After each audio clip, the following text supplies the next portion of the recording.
Base question, ID ஜாப்னால என்ன? ஐடினாலே coding பண்ணுறதுன்னு நினச்சிட்டு இருக்கீங்க. ஆக்சுவலாக அப்படி கிடையாது. ஒருத்தர் எப்போ இந்த 6 மாதம் இந்த 3 டாப்பிக்கை மட்டும் இவ்வளோ நாள் படிச்சிருக்கான். கால்ஸ் வரும் நம்மளும் வெயிட் பண்ணிட்டே இருப்போம். பட் கம்பெனிக்கிட்டேருந்து எந்த கால்ஸும் வராது. ரெஸ்யூம்ஸில் பொய் சொல்லாதீங்க. முதல்ல இப்போது என்கிட்ட வரவங்க எல்லோரும் டிஃப்ரெண்ட் டொமைன்ஸ்லேருந்து வரீங்க, டிஃப்ரெண்ட் பேக்ரவுண்ட்ஸோடு இருக்கீங்க. உங்கள் எல்லாருக்கும் நான் ஜெனரிக்காக ஒரு ரெஸ்யூம் வந்து இதுதான் சாம்பிள், இதை எடுத்து யூஸ் பண்ணிக்கோங்க, நான் அதை லிங்க்கில் போடுறேன், எடுத்துக்கோங்கன்னு சொல்ல முடியாது.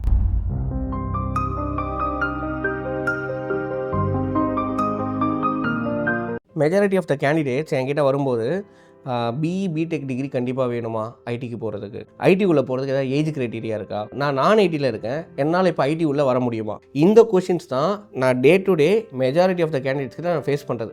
ஆக்சுவலாக இது எல்லாமே பாசிபிள். இது எப்படி உள்ளே போகணுன்றதை ஸ்டெப் பை ஸ்டெப்பாக நான் இன்றைக்கி உங்களுக்கு கிளாரிட்டி கொடுக்குறேன். இந்த கிளாரிட்டியை நான் உங்களுக்கு ஒரு சின்ன ஸ்டோரி ப்ளஸ் ஒரு ப்ராக்டிக்கல் ரோட் மேப்போடு எக்ஸ்பிளைன் பண்ணுறேன். ஓகேவா?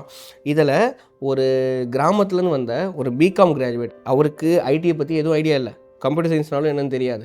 பட் இன்றைக்கி அவர் ஒரு பெரிய கம்பெனியில் சாஃப்ட்வேர் இன்ஜினியராக இருக்கார். அந்த ரோட் மேப்பை அச்சீவ் பண்ணுறதுக்கு நாங்கள் எப்படியெல்லாம் சர்வீஸ் ப்ரொவைட் பண்ணோம், அவர் எப்படியெல்லாம் எங்களை யூஸ் பண்ணிக்கிட்டாரு அப்படின்றத நான் எக்ஸ்பிளைன் பண்ணுறேன். நெக்ஸ்ட்டு 7 to 8 minutes என்னை கம்ப்ளீட்டாக ஃபாலோ பண்ணுங்கள் வித்தவுட் எனி டிஸ்ட்ராக்ஷன்ஸ். ஐடிக்குள்ளே என்ட்ரு ஆகிறதுக்கு என்னெல்லாம் பண்ணணும், என்னெல்லாம் பண்ணலாம் அப்படின்றத நான் எக்ஸ்பிளைன் பண்ணேன். பேஸ் கொஸ்டின், ஐடி ஜாப்னால என்ன? ஐடினாலே கோடிங் பண்ணுறதுன்னு நினச்சிட்டு இருக்கீங்க. ஆக்சுவலாக அப்படி கிடையாது. ஐடியில் கோடிங் பண்ணுறது அந்த டாஸ்க்கை கேரி அவுட் பண்ணுற ஒரு ஒர்க்கு. பட் ஐடியில் ஒர்க் பண்ணுறதுக்கு டிஃப்ரெண்ட் டொமைன்ஸ் இருக்குது. இந்த டிஃப்ரெண்ட் டொமைன்ஸ்க்கு டிஃப்ரெண்ட் டெக்னாலஜி இருக்குது, different people, different skill set. இது மூணுத்தையும் வச்சு தான் நம்மளோட சேலரி, நம்மளோட க்ரோத், நம்மளோட ரெகக்னிஷன் கிடைக்கும். Okay, so base software development, then testing இருக்குது, டெவாப்ஸ் இருக்குது, cyber security, data science, data engineering, இந்த மாதிரி நிறைய இம்பார்ட்டண்ட் கோர் ஃபீல்ட்ஸ் இருக்குது. இந்த ஃபீல்டு எல்லாருக்குமே சூட் ஆகும்னா கண்டிப்பாக ஆகாது. அதே மாதிரி இந்த ஃபீல்டுக்குள்ளே போகிறதுக்கு டிகிரி கண்டிப்பாக வேணும்னா அதுவும் கிடையாது. நீங்கள் என்ன டிகிரி முடிச்சிருக்கீங்க, இந்த டிகிரி வச்சுட்டு ஜாபுக்குள்ளே போக முடியுமான்னு உங்களுக்கு கொஷின் இருந்தால் அதை கமெண்ட்டில் போடுங்க, நான் ஆன்சர் பண்ண ட்ரை பண்ணேன். ஸோ இந்த ஐடி ஜாபில் இருக்க ஒரு காமன் திங் என்ன தெரியுமா? First problem solving, and then communication, மூணாவது கண்டினியூஸ் லேர்னிங். இது மூணுமே ஐடிக்குள்ளே போகிறவங்களுக்கு முக்கியமாக இருக்க வேண்டிய மேண்டேட்ரி க்ரைட்டீரியா.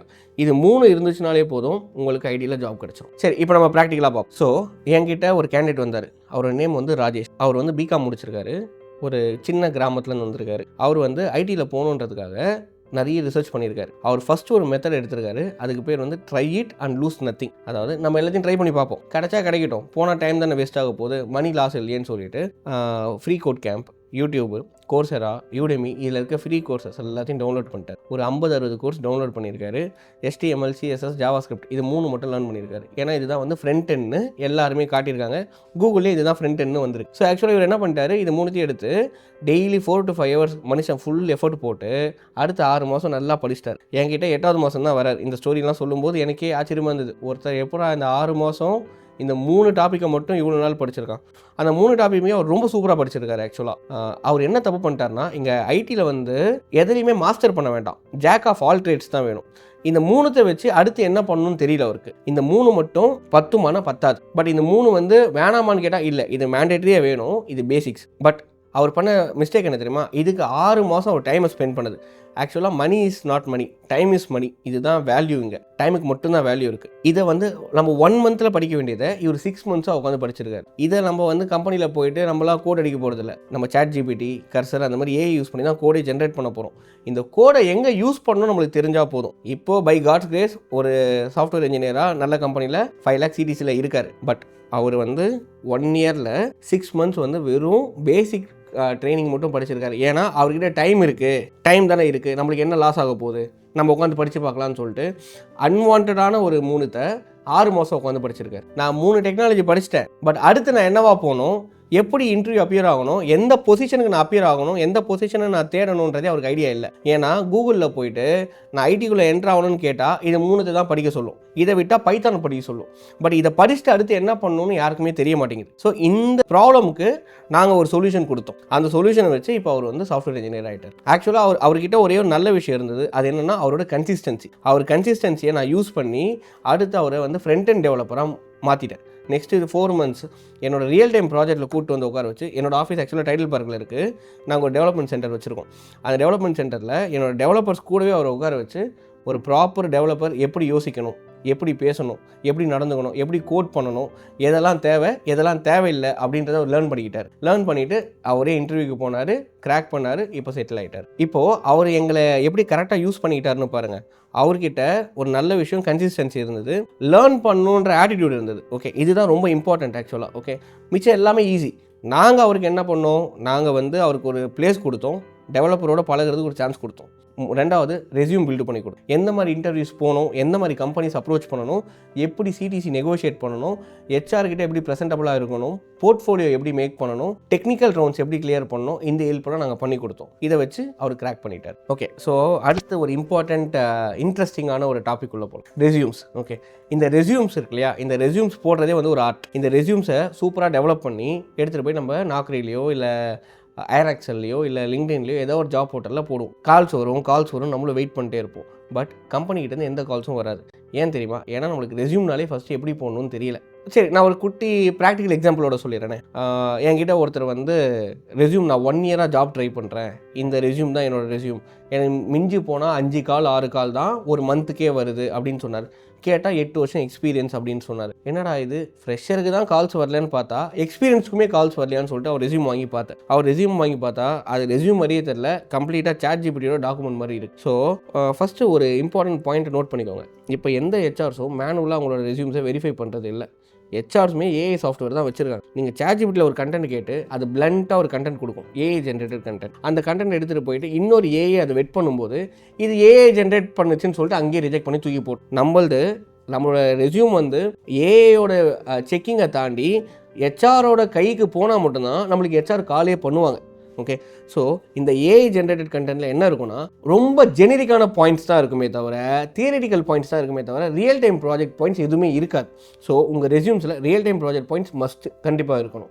இப்போது இந்த ரியல் டைம் ப்ராஜெக்ட் பாயிண்ட்ஸ் இல்லாதவங்க ஃப்ரெஷர்ஸாக இருந்தீங்கன்னா நீங்கள் மினி ப்ராஜெக்ட், மெயின் ப்ராஜெக்ட் அப்படின்னு காலேஜில் ஒன்று பண்ணியிருப்பீங்க. அதை தவிர்த்து ஸ்கில் டெவலப்மெண்ட்டுக்காக டெஃபினட்டாக ஏதாவது ஒரு கோர்ஸ் பண்ணியிருப்பீங்க. அது காலேஜ்லேயும் பண்ணியிருப்பீங்க, இல்லை வெளியே ஏதாவது ட்ரைனிங் இன்ஸ்டியூட்டில் பண்ணியிருப்பீங்க. அங்கே பண்ண ப்ராஜெக்ட்ஸ் எடுத்து போடுங்க. ஓகே, உங்களோட கிட்லிங்க் ப்ரொஃபைலை போடுங்க. ரெஸ்யூம்ஸில் பொய் சொல்லாதீங்க. முதல்ல ரெஸ்யூம்ஸில் ஃபேக் எக்ஸ்பீரியன்ஸ் போடுற மாதிரி இருந்தாலும் பொருத்தமாக போடுங்க. பொய் சொல்லி போடாதீங்க. அது ஈஸியாக ஹெச்ஆருக்கு தெரிஞ்சிடும். ஏன்னா உங்களை மாதிரியே அதே இன்ஸ்டியூட்டில் படித்தவன் சேம் டிட்டோ இதே மாதிரி ரெஸ்யூம் தான் போட்டு உள்ளே போயிருப்பான். ஸோ உங்கள் ப்ரொஃபைல்ஸ் எல்லாத்தையும் அவங்க மொத்தமாக குரூப் பண்ணி பிராண்ட் பண்ணுவாங்க. இது எதுவுமே ஒர்க் அவுட் ஆகாது அப்படின்னு சொல்லிடுவாங்க. நம்ம ரெஸ்யூம்ஸ் யூனிக்காக இருக்கணும் அப்படின்னா ரெஸ்யூம்னு கமெண்ட்டில் போடுங்க, நான் ஹெல்ப் பண்ணுறேன். ஸோ இந்த ரெஸ்யூம்ஸ் எப்படி போடலாம்? எல்லா டொமைனுக்கும் எல்லா ரோலுக்கும் ஒரே மாதிரி ரெஸ்யூம் ரெடி பண்ணி போடலாமா, இல்லை ஒரு ரோலுக்கும் ஸ்பெசிஃபிக் ரெஸ்யூம்ஸ் இருக்கா? கரெக்ட், எல்லா ரோலுக்கும் ஸ்பெசிஃபிக் ரெஸ்யூம் ஃபார்மேட் இருக்குது. நம்ம அந்த ஃபார்மேட்டை சூஸ் பண்ணி தான் ஒர்க் பண்ணணும். ஓகே, ப்ரொஃபஷ்னலாக இருக்கணும். அதே சமயம் நம்மளோட ஸ்கில்ஸ், நம்மளோட ஸ்ட்ரென்த், நம்மளோட டேலண்ட்ஸை அது அந்த இடத்துல ப்ரொஜெக்ட் பண்ணணும். இதுதான் கரெக்டான வார்த்தை. நம்மளோட ஸ்கில்ஸை ரிஃப்ளெக்ட் பண்ணுறது தான் நம்மளோட ரெஸ்யூம். அந்த ரெஸ்யூம் பொய்யா இருக்க பட்சத்தில் நம்மளோட ஸ்கில்ஸும் பொய்யா இருக்குன்னு ஹெச்ஆர் நினைப்பாங்க. இப்போது என்கிட்ட வரவங்க எல்லோரும் டிஃப்ரெண்ட் டொமைன்ஸ்லேருந்து வரீங்க, டிஃப்ரெண்ட் பேக்ரவுண்ட்ஸோடு இருக்கீங்க. உங்கள் எல்லாருக்கும் நான் ஜெனரிக்காக ஒரு ரெஸ்யூம் இதுதான் சாம்பிள், இதை எடுத்து யூஸ் பண்ணிக்கோங்க, நான் அதை லிங்க்கில் போடுறேன் எடுத்துக்கோங்கன்னு சொல்ல முடியாது. ஒவ்வொருத்தருக்கும் ஒரு ரெஸ்யூம் டிஃப்ரெண்ட்டாக இருக்கும். ஏன்னா ஒவ்வொருத்தருக்கும் ஒரு மாதிரியான ப்ராப்ளம்.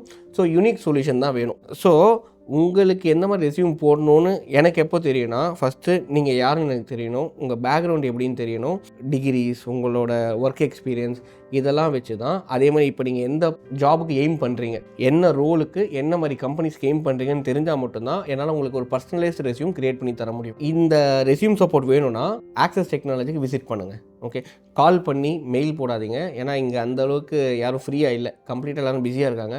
உங்களுக்கு நிஜமாகவே சீரியஸாக ரெஸ்யூம் வேணும்னா டேரெக்டாக ஆஃபீஸை விசிட் பண்ணுங்கள். ஓகே, இப்போ நான் ரெஸ்யூம் க்ரியேட் பண்ணிட்டேன். நான் க்ரியேட் பண்ண ரெஸ்யூமை எப்படி நான் ஹெச்ஆர் கிட்ட கொண்டு போகிறது? ரொம்ப சிம்பிள். லிங்க்டின்ல போய்ட்டு உங்களோட ப்ரொஃபைல் ஓப்பன் டு ஒர்க்னு மாற்றிடுங்க. மாற்றிட்டு லிங்க்டின்ல இருக்க ஹெச்ஆர்ஸ் எல்லாரையும் கனெக்ட் பண்ணுங்கள். கனெக்ட் பண்ணி ஒரு ப்ரொஃபஷ்னலாக ஒரு டிராஃப்ட்டை ரெடி பண்ணுங்கள். மெசேஜ் பண்ணுறது, அந்த மெசேஜை போட்டுட்டு here I am attaching my portfolio or here I am attaching my ரெஸ்யூம்னு போட்டு உங்கள் ரெஸ்யூமை அட்டாச் பண்ணுங்கள். கரெக்டாக இருக்கும். ஸோ இந்த மாதிரி மெனி வேஸ் இருக்குது. ஓகே, ஒரு ஜாப் அப்ளை பண்ணுறதோ இல்லை ஒரு பொசிஷனுக்கு போகிறதோ. ஸோ இது position to position, person to person, company to company differ ஆகும். இந்த மாதிரி கைடன்ஸ் எங்களால் உங்களுக்கு கொடுக்க முடியும். பட் நீங்கள் சீரியஸாக இருக்கீங்களா?